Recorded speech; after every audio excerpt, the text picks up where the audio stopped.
Hey guys, Cody again, and for round 2 I'm going to be teaching you how to draw pets, specifically a cat and a dog.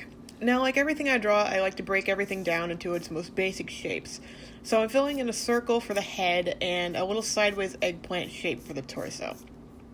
And I'm just roughing it in, doesn't need to be precise. You can always go back and erase it later.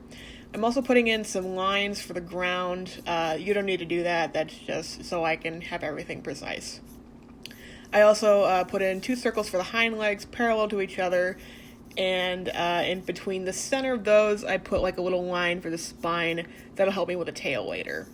I'm also filling in a head, like a second head. I ended up erasing that, as you can see. Then a little line for the tail, and after that I'm filling in like a leg.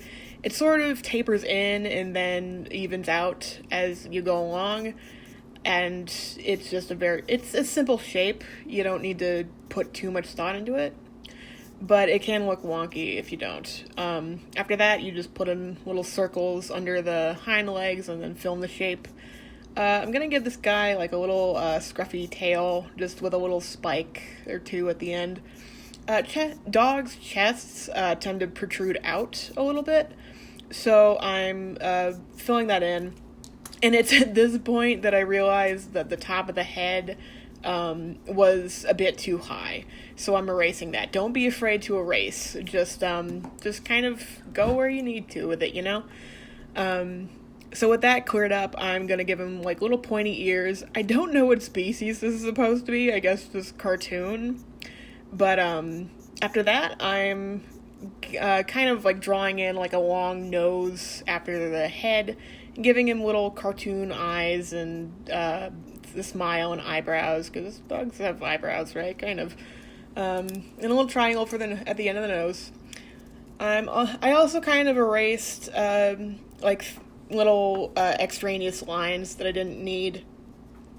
Again, you don't really need to do that unless it's like a final piece, but I just kind of did it because I'm a perfectionist.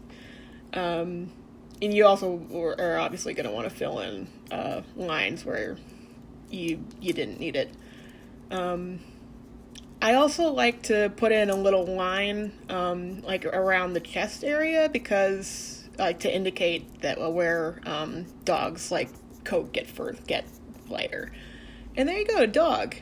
After that, we got a cat.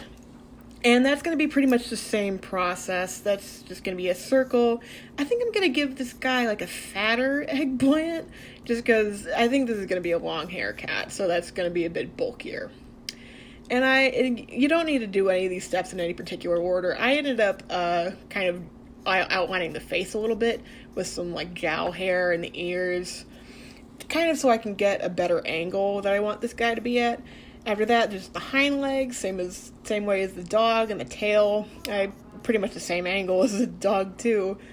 The cat's legs don't need to be as angular. You can basically just give them rounded off legs, like little rectangles for legs. I think I'm gonna give this guy a bushier tail, so just thicker and more spikes around it. After that, cartoon eyes, triangle nose, and the mouth is like a little sideways 3, kind of like the emoji. And there you have it, little cat, little long-haired cat to play with your dog. Thank you so much, guys. I really appreciate it. Make sure to follow the leader on social media and stay tuned on the local news and the art contest going on, and ones in the future. So thank you, guys. See you around.